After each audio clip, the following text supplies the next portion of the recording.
Student BK study point YouTube channel में आपका स्वागत है। अगर वीडियो आपको अच्छी लगी तो लाइक एंड सब्सक्राइब जरूर कीजिएगा। ये कहानी है 5 क्लास की है। कहानी है 3 नंबर, हुआ यूं की। कहानी है हुआ यूं की। मैं चौथी कक्षा में पढ़ता था जब स्कूल में खेले गए एक नाटक में पहले अदाकारी की। नाटक का नाम श्रवण कुमार था और मैं ही श्रवण कुमार की भूमिका निभा रहा था। निर्देशक 9वीं कक्षा का एक छात्र था। मेरे लिए उसकी योग्यता का सबसे बड़ा प्रमाण यही था कि उसकी आंखों पर चश्मा लगाए हुए था। मंच सजा के लिए उसे हुक्म पर सभी अदाकारा अपने अपने घर से माँ बहन की धोतियाँ साड़ियाँ उठा लाए। मंच पर बहती नदी दिखाने के लिए जहाँ गहरी रात गए श्रवण कुमार अपने अंधे माँ बाप के लिए पानी लेने जाता है। एक ओर पानी की बाल्टी रख दी गई। दो लड़के श्रवण कुमार के अंधे माँ बाप की भूमिका निभा रहे थे। उन्हें हिदायत दी गई थी कि सारा वक्त आंखें बंद किए रहें। निर्देशक महोदय ने उन्हें मंच के बीचों बीच दर्शकों की ओर मुँह किए साथ साथ बैठा दिया था। उनमें से एक बोधराज माँ की भूमिका निभा रहा था और अपनी माँ की धोती पहने हुए था, जिसका पल्लू बार बार सिर से खिसक जाता था। पर्दा उठा। मेरे अंधे माँ बाप बोले, बेटा श्रवण कुमार, बहुत प्यास लगी है। मैंने लोटा उठाया, चरण वंदना की और नदी की ओर चल पड़ा। उधर राजा दशरथ उछलता पैतरे बदलता और अपनी मूँछों को ताव देता हुआ पर्दों के पीछे मंच पर उतरा। पीठ पर बंधे तरकस में तीर निकाला और यह कहते हुए कि कोई जानवर नदी के जल को गंदा कर रहा है, अपना तीर चला दिया। तीर को सीधा ऊपर की ओर जाते देखा, पर मैंने उसी क्षण लोटा फेंका और चारों खाने चित स्टेज पर लेट गया और सप्तम स्वर में गाने लगा। मैंने जालिम तेरा क्या बिगाड़ा, तीर सीने में क्यों तूने मारा, क्या खता थी बता मेरी आखिर, क्यों अभागे को जल भरते मारा।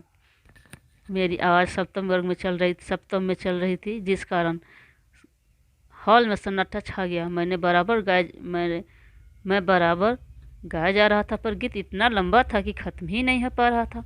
उधर राजा दशरथ एक पैर पर पीछे रखे पोज बनाए ही बिना हिले डिले मूर्ति की तरह खड़ा थे, इस इंतजार में कि मैं गाना ख़त्म कर सकूं और उसे संबोधित कर सकूं। उसका स्थिर कमान मेरी दिशा में स्थिर हो गया था। अगर वह एक और तीर कर्कश में निकाल कर मेरी ओर चला देता तो बात बन जाती। उससे डायरेक्टर ने एक ही तीर चलाने को कहा था और वह चल चुका था। मेरे गीत अभी आधा भी नहीं हुआ गया था कि मेरी आवाज़ फटने लगे। किसी वक्त मुझे लगने लगा जैसे मैं हॉल में बैठे दर्शक हंसने लगे। उधर श्रवण कुमार के अंधे माँ बाप आंखें बंद किए बैठ ही नहीं पा रहे थे। कभी कभी एक तो कभी कभी दूसरा आंखें खोल देते, जिसे देखकर दर्शक हंसने लगे थे। वह देख उसने फिर आंखें खोली।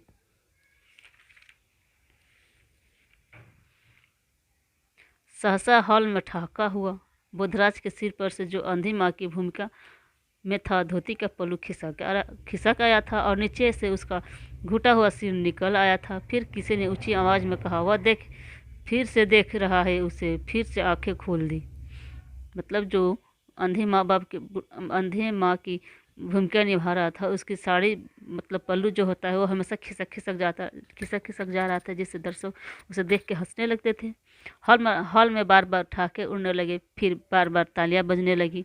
फिर जब मैंने गीत समाप्त करके तड़प कर मरने का अभिनय किया तो हॉल में सीटियाँ बज रही थी। मेरी कक्षा के एक अध्यापक मेरे भाई बलराज से कह रहे थे, यह तेरा भाई क्या कर रहा है। मेरी मृत्यु के बाद अभी और संवाद बोले जाने थे। बूढ़े माँ बाप के साथ राजा दशरथ के संवाद। अंधे माँ बाप को अभी श्राप देना था, पर नाटक का शेष भाग मैं भूल गया और झट से उठ बैठा। इससे हॉल में हंसी के फवारे फूटने लगे। किसी ने आवाज़ कसी, लेटा रह। पर मैं इतना बेसुध हो गया था कि मेरी समझ में नहीं आ रहा था कि क्या करूं। मुझे और तो कुछ नहीं सूझा। मैं फिर लेट गया, जिस पर ऐसी तालियां बजने लगी कि थमने में नहीं आ रही थी। सीटियाँ, तालियां, ठहाके, तरह तरह की आवाज़ें देर तक चलती रही। यह मेरी पहली अदाकारी थी। थैंक यू दोस्तों। अगर ये वीडियो आपको अच्छी लगी तो लाइक एंड सब्सक्राइब जरूर कीजिएगा।